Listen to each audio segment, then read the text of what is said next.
Lingkungan adalah salah satu faktor yang mempengaruhi tumbuh kembang anak. Terlebih lagi anak-anak dengan usia rentang 2-6 tahun atau golden age.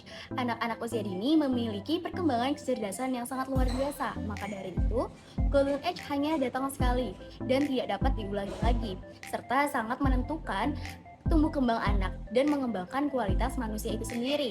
Maka dari itu, lingkungan yang baik adalah lingkungan yang dapat menjadi faktor penentu anak-anak dalam tumbuh kembang dirinya. Pak Yana, selaku manajer umum dari Super Kids Learning Center, berpendapat bahwa perhitungan pengaruh terhadap anak 65% diantaranya dipengaruhi oleh aspek lingkungan dan 35% diantaranya dipengaruhi oleh aspek pendidikan. Anak-anak memiliki modalitas yang kuat, sehingga apabila anak-anak salah dalam memilih lingkungan, maka besar kemungkinan anak-anak akan termakan dari dampak negatifnya. Nah, Super Kids Learning Center berupaya untuk selalu memberikan kualitas lingkungan yang baik bagi perkembangan anak. Dan ini adalah perjalanan kami menuju Super Kids Learning Center.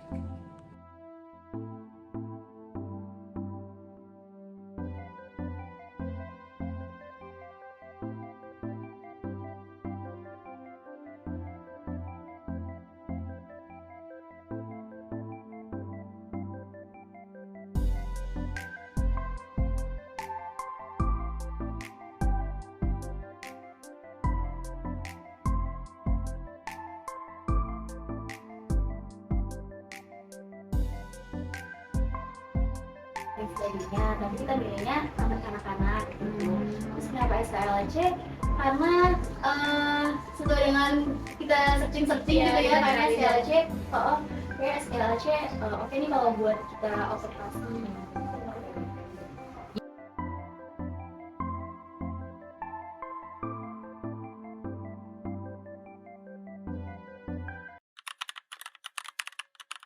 Makanya kita ada ini, itu tidur siang, sama makan siang juga. Fun Quran dan Hafiz. Berarti pas kamu lagi ngelakuin pendaftaran itu tuh ada pilihan gitu ya, anaknya mau dimasukin HP atau full day. Biasanya kalau yang full day itu orang tua yang semua bekerja gitu ya, jadi anaknya kayak kata lain dititipkan lah di sekolah. Kurang estafet mulai yang selesai diarahkan untuk ke base camp atau ada yang makan dulu gitu kan, makan siang. Nah, nanti di base camp kegiatannya apa aja, ada yang mulai dimandiin, ada juga yang berkegiatan kreativitas, ada yang nonton dulu. Nanti estafet juga karena persentasenya lumayan tinggi teh, jadi dari 100% ini kurang lebih hampir 47% itu ikut full day. 47% ikut full day itu kan banyak tuh. Jadi guru pun berarti belum ada istirahatnya nih untuk pergeseran masa transisi dari half day ke full day. Nah, nanti yang sudah mandi, ada yang udah kelelahan capek, difasilitasi di power nap, kita tidur ditidurkan, ada yang tidur benar-benar pure tiduran, ada yang sambil nonton, sambil mendengarkan cerita, ada yang sambil lihat buku, kita fasilitasi. Karena setiap anak kan, kalau 1-2 anak di rumah kan, kalau susah didekek suruh tidur gitu kan. Kalau di sini kan susah karena beragamnya karakter anak, jadi kita lihat aja ada anak yang sudah ngegelar ambil selimut sendiri, tidur sendiri, ada yang harus ditepuk-tepuk, ada yang harus dinyalain musik, ada yang harus ngacak-ngacak dulu buku, itu beragam. Intinya nanti anak istirahat juga, ada energi yang namanya dicas dulu untuk nggak tegang lah gitu. Nanti bangunnya kapan nih? Bangunnya sekitar jam 2:30 mulai kita bangunin, atau ada pun yang jam 3 orang tuanya belum jemput, kita belum bangunin. 80% intinya setiap hari itu moving berkegiatannya. Nanti 20%-nya sisanya itu di dalam. Itu pun kalau sekarang nih menjelang mulai hujan nih, nah biasanya kita manfaatkan untuk 20% itu untuk situasi yang tidak kondusif lah, cuacanya kurang mendukung. Sisanya anak itu lebih eksplorasi di luar. Kecuali anak-anak playgroup ya, ketika pagi biasanya kita anak playgroup untuk bikin good-goodnya dulu di dalam, yang kakak-kakaknya di luar. Nanti setelah menjelang siang kakak-kakaknya yang menjelang kepulangan itu ada pembiasaan kita praktek sholat. Nah, nanti setelah materi itu kedua, mulai anak digiring ke kegiatan sholat. Itu mulainya biasa jam 11 sampai jam 11:04 ya, sampai jam setengah 12, sekitar 15 menit. Itu bersama-sama TKA dan TKB. Yang tadi playgroup tadinya di dalam, berkegiatan di luar sambil menunggu penjemputan. Itu gantian ya Pak ya? Bergantian. Jadi TK itu masih ada TKA sama TKB aja dulu. Betul. Jumlah siswa untuk saat ini kita bicara dulu tentang rasio nih. Rasio kedinasan itu untuk TK itu 1 guru banding 15 anak. Dikarenakan kita outdoor activity itu tingkat resikonya tinggi nih. Kita ambil resiko terendah. Jadi kita ngambil rasio 1:10. Jadi kita lebih ngambil ke eksklusif. Penanganan pelayanan eksklusif 1:10 pun masih kita tambahin dengan pengawasan dari beberapa staf. Jadi berkegiatan itu staf membersamai guru dalam KBM agar apa meminimalisir berbagai insiden yang tidak diinginkan. Mau menanya juga Pak, facility powernya itu berarti yang ada di base camp-nya itu 1 guru dan beberapa staff gitu ya? Ya, gurunya biasanya sehari itu yang pikir ada 4 ya, 4 guru ditambah 2 staf yang membantu memandikan sama bersih-bersih beres-beres. Kalau boleh tahu ini dimulai dari kapan? Berdiri dari Kalau berdiri mungkin sebelum teteh-teteh lahir punya ini ya. berapa ya? Awalnya pemilik sekolah itu memang dua-duanya lulusan terbaik Unpad jurusan pertanian, jurusan Fakultas Pertanian. Jadi tentunya senang dengan tumbuh-tumbuhan, dengan bercocok tanam dan lain sebagainya. Nah, ketika bercocok tanam dari mulai akademika lulusan kemudian menjadi hobi, oh ternyata penempatan tanaman tumbuhan itu bagus juga ya ketika ditata. Di situ mungkin terinspirasi, kayaknya kalau banyak anak-anak muda yang lalu lalang juga seru juga gitu. Memang kebetulan belum dikasih rezeki ya yang punya juga. Jadi dengan bermodalkan niat yang mulia, ingin memfasilitasi awal misalkan seputaran yang kurang mampu nih sekolah. Nah, makanya dengan sisa lahan yang bergeser dari outbound ke dunia pendidikan, ini yang akan kita maksimalkan. Tadi goalsnya tentunya kita punya goal sendiri. Yang pertama, kenapa harus masuk ke sekolah alam nih? Karena secara hampir keseluruhan TK itu memang ini bermasalah kayak ini pakai makan permen gitu. Rata-rata sekolah itu konsepnya di dalam ruangan. Sementara ketika penggagas sekolah ini berpikir ketika beliau waktu TK, rata-rata sekolah itu konsepnya di dalam ruangan. Sementara ketika penggagas sekolah ini berpikir ketika beliau waktu TK seperti itu tidak menyenangkan ternyata, walaupun secara kognitif terpenuhi, namun banyak eksplorasi dalam dirinya, potensi yang tidak tersalurkan. Makanya sudahlah kita bikin sekolah ini konsep alam, seperti learning center. Biar apa? Biar eksplorasi, karena memang sejatinya dunia pendidikan usia golden age itu bukan harusnya anak itu dibangun seperti robot, tetapi kita fasilitasi anak ini lebih dari sekedar robot atau mengeluarkan potensi eksplorasi dalam dirinya, baik itu kecerdasan visual, auditori atau lainnya, agar tersalurkan dengan apa? Tentunya dengan melalui kinestetika. Tidak semua anak cerdas pintar itu fisik motoriknya bagus. Nah, terlihat nanti ketika di konsep alam ini kekurangan anak naik jembatan takut. ada yang naik tangga takut belum bisa loncat, itu mulai kita seimbangkan otak kiri kanannya melalui stimulus yang kita buat sendiri kurikulumnya. Ini kebutuhannya ini. Dan ini kita belum bicara terhadap belum bicara mengenai anak yang berkebutuhan khusus nih. Kita baru bicara anak yang normatif atau reguler. Yang reguler aja masih banyak yang perilaku sosial emosionalnya yang memang butuh disatukan dengan alam. Nah, dengan alam ini biasanya anak-anak yang emosinya seperti apapun bisa mudah reda, mudah bisa terkontrol gitu. Berbeda dengan ketika anak teteh di rumah rudet tahu rudet? Tahu. Rudet nih, sedang rudet dibawa ke sekolah, udah di sekolah disuruh masuk ke dalam kelas, udah di dalam kelas dikasih media pembelajaran sama guru, kira-kira stres nggak? Nah, kalau di sini ketika anak rudet nih dianterin, mereka menangis dulu. Kadang sama guru-guru, ayo menangis gitu. Tapi setelah menangis mereka melihat alam sekitar. Ada yang ketawa ketiwi naik perosotan, ada yang ketawa ketiwi sambil nyiram tanaman. Nah, disitulah learning by doing yang sedang mereka pelajari. Jadi buat apa saya nangis kasarnya gitu.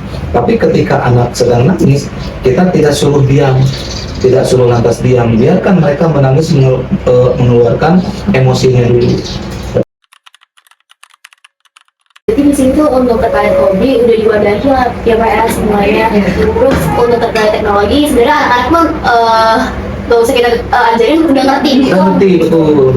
Oke. Kalau itu mah lebih ke pengembangan kayak gini sih, kita setiap 3 bulan itu memang mengeksplorasi anak. Puncak tema dari 0 bulan sampai ke akhir bulan ketiga, kita biasanya tampilkan, dieksplorasikan agar minimal menjadi miniatur nih pembelajaran selama 3 bulan ini loh. Ada yang anak dengan menari, ada yang menyanyi, ada yang bikin satu drama musikal ya. Ini yang kita asik nih, mungkin jarang-jarang ya kita bikin drama musikal yang kita suaranya dari mereka, yang kita rekam, kita edit sendiri gitu kan. Kemudian apalagi ya? Lewat outing gitu kan, kayak kemarin ketika tema makanan, makanan apa ya? Kebutuhanku. Nah, ternyata kebutuhan kita juga kayak pergi ke mall butuh ya untuk saat ini. Dan karena kita memang tinggal di dunia perkotaan, anak-anak kita ajarkan ke Jatos, kita ke Pizza Hut kunjungan, anak dari mulai bikin topping sendiri, kemudian dimasukkan ke kitchennya sendiri. Ketika selesai juga kan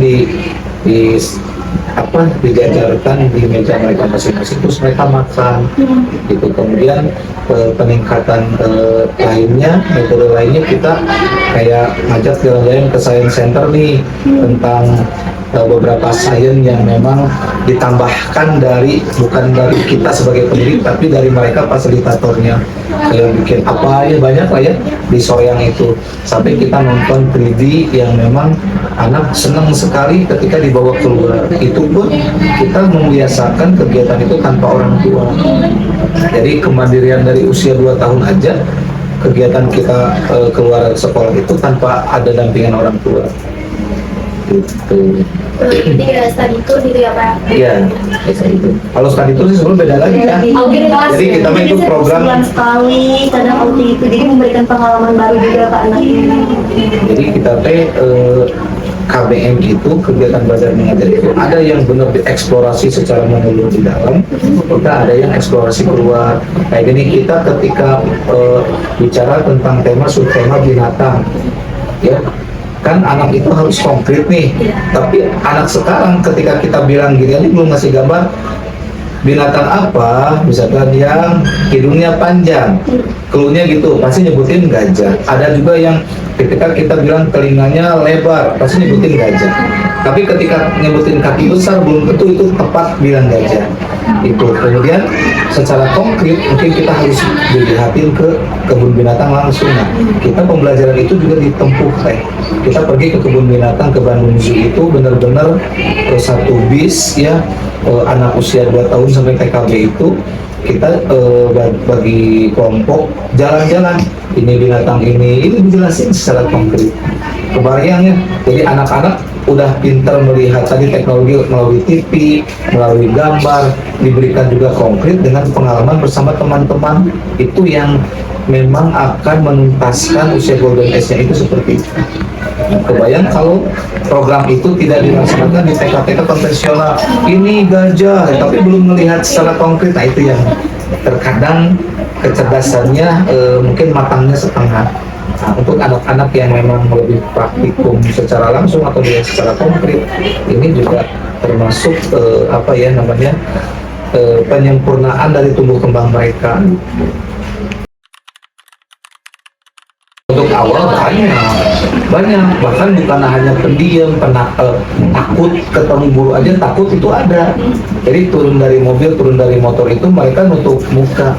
Tapi karena intuisi mereka dipaksa untuk harus ke sekolah sama orang tua, mau nggak mau mereka mau. Karena di rumah bibi nggak ada, kasarnya ART nggak ada. Orang tuanya harus kerja, masa iya dikunci di dalam rumah sendiri kan gitu. Akhirnya dipaksa untuk pindah ke sekolah.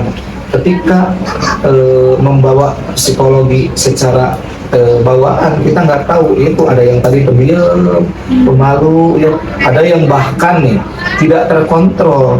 Jadi semua ruang lingkup psikologis anak itu ada di sini di awal. Nah, ketika mulai masuk ke sini, kita asesmen nih, kita psikotes dulu. Nanti asesmennya kita pelajari. Ada yang otak kanannya sekian persen, ada otak kirinya sekian persen, ada kinestetiknya tinggi, ada misalkan kecerdasan visualnya yang bagus, itu kan kita pelajari. Nah dari situ mulailah kita penanganan. Yang pendiam bagaimana sih? Pendiam itu mungkin bilangnya pendiam pemalu lah ya. Nah di kita dia bukan pendiam pemalu lagi, tidak bisa berbicara. Tidak ada verbalnya, tidak keluar, hanya menggunakan angguk-angguk gitu aja. Itu masuk ke kategori speech delay. Udah pendiam, nggak mau ngomong, gimana kita mau komunikasi? Kita mau pakai bahasa isyarat, kita juga nggak bisa gitu. Nah, akhirnya dengan stimulus motorik, kemudian fisik motorik, kemudian juga berbagai metode untuk menstimulus kefokusan, sehingga dalam kurun waktu hitungan bulan mereka sudah mulai bisa bergaul secara sosialisasi. Nah di situ mulai bisa kan. Namun tingkatan tadi ya, ada yang tidak terkontrol secara emosi karena mulai masuk ke kultur SKLC, ternyata ada yang pendiam lebih kuat secara fisik motoriknya misalkan. Ini juga bisa dikerjasamakan dari kata Misila yang tadinya suka pukul-pukul, berani pukul misalkan. Ternyata ada yang pendiam lebih berani, kena pukul lagi dia langsung pendiam. Oh ternyata anak itu mendapatkan pembelajaran harus tahu dulu. Oh sakitnya dia mukul, mungkin dia belum pernah dipukul kan kasarnya gitu. Ketika dapat pukul dari orang lain, oh sakit, dia mendapatkan pembelajaran. Ketika suka dorong-dorong temannya nih, ada kan anak-anak gitu ya, tiba-tiba ngedorong temannya jatuh, tangis. Ketika dia ada yang ngedorong yang lain lagi, dia mendapatkan pembelajaran lagi di situ. Nah, disitulah yang dinamakan kita sosial emosionalnya yang kita perbaiki, atau lebih ke perilaku anak yang pembiasaan dari rumah, yang dimanja, yang segala diturutin, maunya segala dipenuhi. Itu ternyata menurut di pendidikan rumah itu bagus. Wah anak saya tidak susah, apapun yang diinginkan terpenuhi. Tapi ketika dibawa ke ranah sosialisasi lain, ini anak akan menjadi bebal, anak ini akan menjadi besar kepala, anak ini akan menjadi mentality yang jelek lah ya, yang punya mental yang kurang baik lah di antara teman-teman. Karena gue gitu loh, kasarnya gue gitu loh, gitu. Nggak ada yang mau nepukin kepala teman, mau apa, dia mungkin tidak diajarkan sopan santun atau karakter baik di rumah. Nah, ketika di sini kan kita harus ada persamaan. Di sini mau anaknya guru biasa, mau anak dosen IPB, mau anak dosen Unpad, mau anak dosen ITB, mau anak pejabat IPDN sekalipun, kita perlakukan sama. Kenapa? Karena di sini tempat berkesinambungannya, sosialisasinya. tanpa itu, oh gue anaknya Pak Jokowi, saya anaknya menteri ini, nggak bisa dibeda-bedakan. Semua di sini harus diperlakukan guru dengan sama, hak yang sama ya, hak yang sama agar apa tadi pertumbuhan ketuntasan usia golden age itu memang harus merata. Kalau tidak ada kemerataan di situ, tentu ada perilaku didikan yang memang dianakmaskan atau dipilah-pilah, itu tetap aja tidak akan berubah sampai kapanpun.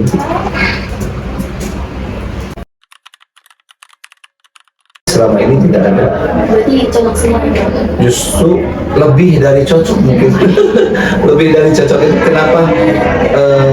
Seperti gini, ketika orang tua punya statement, Pak, saya takutnya anak saya bosan sekolah.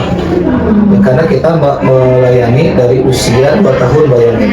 Kalau ingin sampai ke SD itu harus berapa tahun dong sekolah di sini?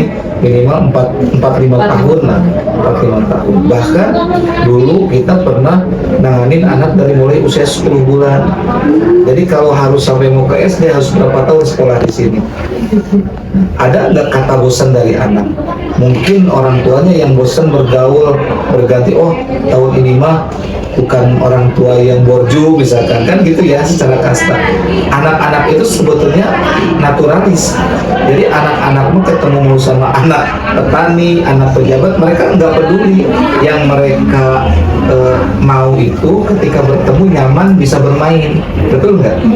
Justru ketika kenapa kita harus seimbang sampai nanti dewasa dan tua, kita tidak boleh seperti kaca lupa pada kulitnya, benar nggak?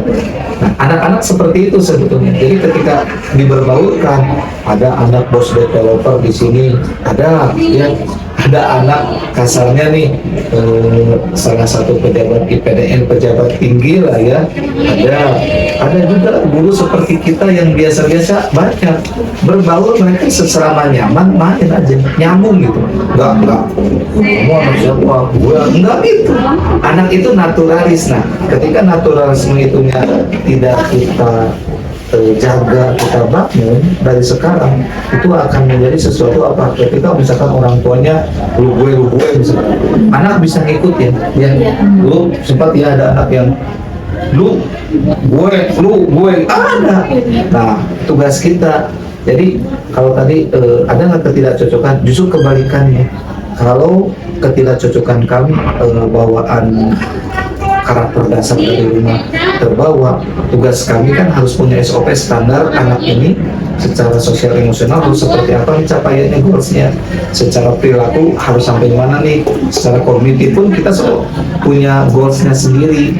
Namun ketika ada anak yang memang ada keterlambatan fokus biasanya, nah itu yang kita sesuaikan, nggak kita push paksa karena kekhawatiran kami mengganggu aspek kecerdasan yang lainnya. Gitu, makanya kita fasilitasi semua anak itu unik, semua anak itu mempunyai kemampuan masing-masing. Yang kadang kan orang tua gini, kenapa sih kamu nggak seperti itu, bisa itu? Lebih ke apa coba? Setiap orang tua lebih melihat kekurangan anaknya sendiri ketimbang kelebihan, benar nggak? Karena ketika nanya, nggak apa-apa deh dek, kamu gini,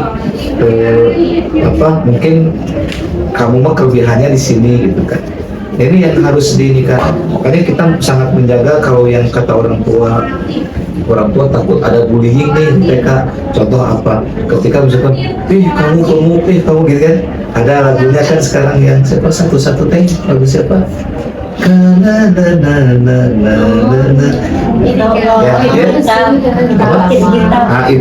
Hitam.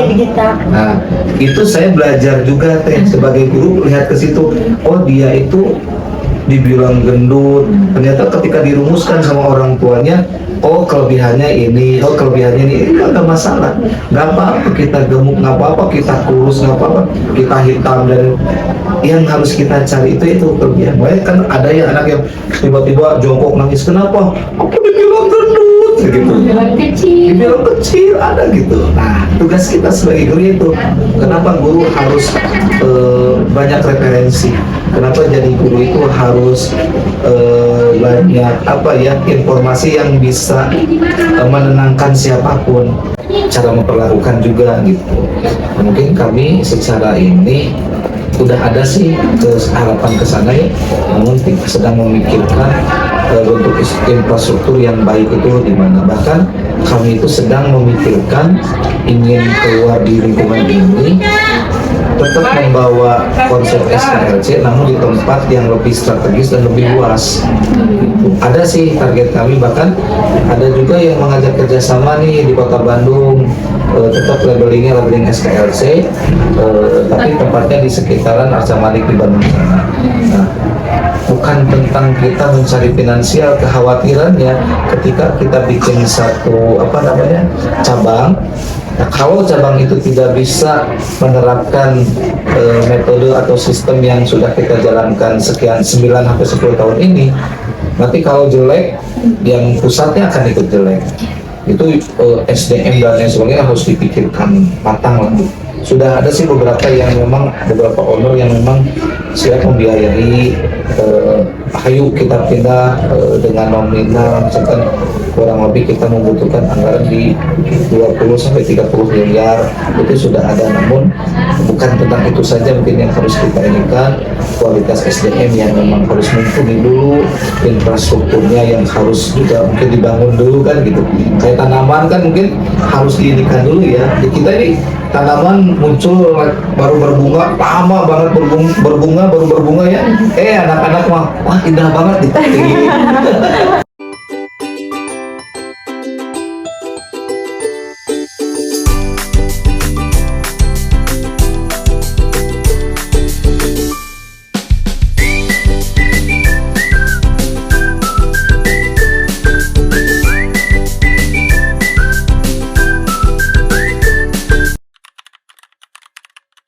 nggak ada sih, masih balancing kita karena kita tetap membuka paradigma mereka teh, kalian harus sayang ibu loh, kalian sampai di doa aja kita khusus berdoa, doakan ibu kita. Sampai kita ketika kemarin hari Jumat ya, kita kasih edukasi tontonan teh di Infokus tentang apa? Hafalan surat sholat Elisa. Berikutnya adalah teori-teori yang berkaitan dengan hasil observasi dan hasil wawancara yang telah kami lakukan, yaitu yang pertama ada stimulus teori. Stimulus teori merupakan suatu teori yang mengatakan bahwa adanya pola stimulasi di lingkungan fisik yang akan memberikan pengaruh tertentu pada perilaku individu. Dalam hal ini, lingkungan fisik di sekolah alam SKLC memengaruhi pemikiran, perasaan, interaksi sosial, dan kesehatan bagi anak-anak. Seperti banyaknya kegiatan di luar ruangan atau outdoor yang berkaitan dengan bakat dan minat anak-anak, perlakuan kasih sayang yang diberikan oleh para guru-guru kepada muridnya, dan adanya fasilitas-fasilitas yang diberikan oleh sekolah untuk mendukung minat dan bakat. Kemudian yang kedua ada kontrol teori. Kontrol teori merupakan suatu teori yang mengatakan bahwa seberapa banyak atau seberapa luas kontrol yang dimiliki oleh individu atas lingkungan fisik di sekitarnya, dan upaya apa yang dilakukan untuk mendapatkan kontrol atas lingkungannya. Seperti anak-anak yang mencoba mengontrol dirinya ketika akan masuk sekolah pertama kali dengan tidak menangis ketika akan ditinggal oleh orang tuanya. Teori yang berkaitan dengan hasil observasi dan wawancara yang telah kami lakukan selanjutnya adalah behavioral setting theory. Teori ini berkaitan dengan bagaimana lingkungan fisik dapat mempengaruhi perilaku manusia. Seperti yang kita tahu, pengamatan orang yang berbeda dalam pengaturan yang sama itu lebih mirip daripada pengamatan orang yang sama dalam pengaturan yang berbeda. Perilaku anak-anak di sekolah alam SKLC ini lebih mirip satu sama lain. Semua anak bermain sembari belajar atau learning by doing di lingkungan yang outdoor. Sekolah sendiri juga memiliki kurikulum dan peraturan yang mengatur dan memberikan pembelajaran bagi anak-anak di sana. Banyak sekali permainan di luar ruangan atau outdoor dan peraga yang membuat anak-anak itu belajar secara tidak langsung melalui permainan-permainan tersebut. Program perilaku diciptakan bersama oleh individu dan lingkungan fisik. Sekolah memberikan perhatian khusus pada keterampilan-keterampilan yang harus dimiliki oleh anak-anak dan pelajaran yang berupa pengalaman langsung dengan fasilitas-fasilitas yang sudah memadai. Hal baru yang kami dapatkan dari Super Kids Learning Center ini bahwa selama kegiatan mereka itu 80% itu beraktivitas di outdoor dan 20% itu di indoor agar anak lebih mengeksplorasi lingkungan. Jadi dengan membiarkan anak lebih banyak beraktivitas di alam, ini dapat membantu anak mengurangi emosi yang mereka rasakan. Ditambah dengan membiarkan anak bereksplorasi, anak dapat mengeluarkan potensi dalam dirinya baik secara visual, auditori, dan lainnya. Karena tidak semua anak cerdas itu fisik motoriknya bagus. Dan di konsep alam ini nantinya kekurangan anak akan terlihat. Oleh karena itu, Super Kids Learning Center membuat kurikulum tersendiri agar dapat menyeimbangkan otak kanan dan otak kiri anak dengan memberikan mereka stimulus.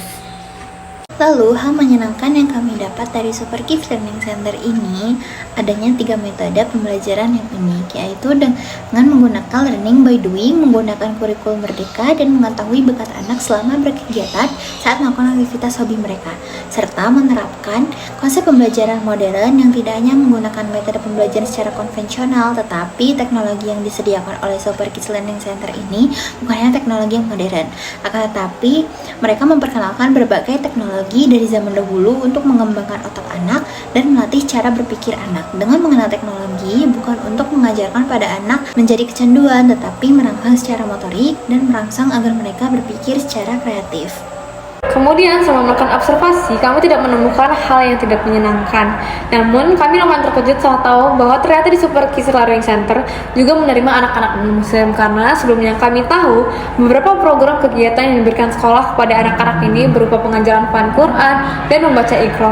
Jadi kami merasa kaget ketika ternyata sekolah juga memberikan kesempatan bagi anak-anak non-muslim untuk belajar di sekolah alam ini. Bukan hanya itu saja, kami juga kaget dengan fakta bahwa di Super Kids Learning Center juga menerima anak-anak berkebutuhan khusus. Bahkan mereka memberikan materi tambahan kepada anak-anak berkebutuhan khusus ini untuk melatih fokus, motorik, dan verbal mereka. Selanjutnya, kami juga menemukan hal yang menarik di mana setiap 3 bulan sekali sekolah mengeksplorasi anak dengan melakukan pertunjukan bakat yang dimiliki oleh anak-anak menggunakan suatu tema yang akan membuat anak lebih mengerti terkait lingkungan sekitarnya. Dan juga sekolah membiasakan kegiatan tersebut tanpa ada pendampingan orang tua sehingga anak tidak tergantung kepada orang tua. Namun, sekolah selalu menyertakan atau mengingatkan anak kepada orang tuanya agar mereka tidak lupa dengan keluarga mereka. Dan dalam Super Kids Learning Center ini juga bukan hanya memberikan edukasi kepada anak, namun dalam program-program yang mereka miliki, orang tua juga mendapatkan edukasi dengan menggunakan psikolog untuk memberitahu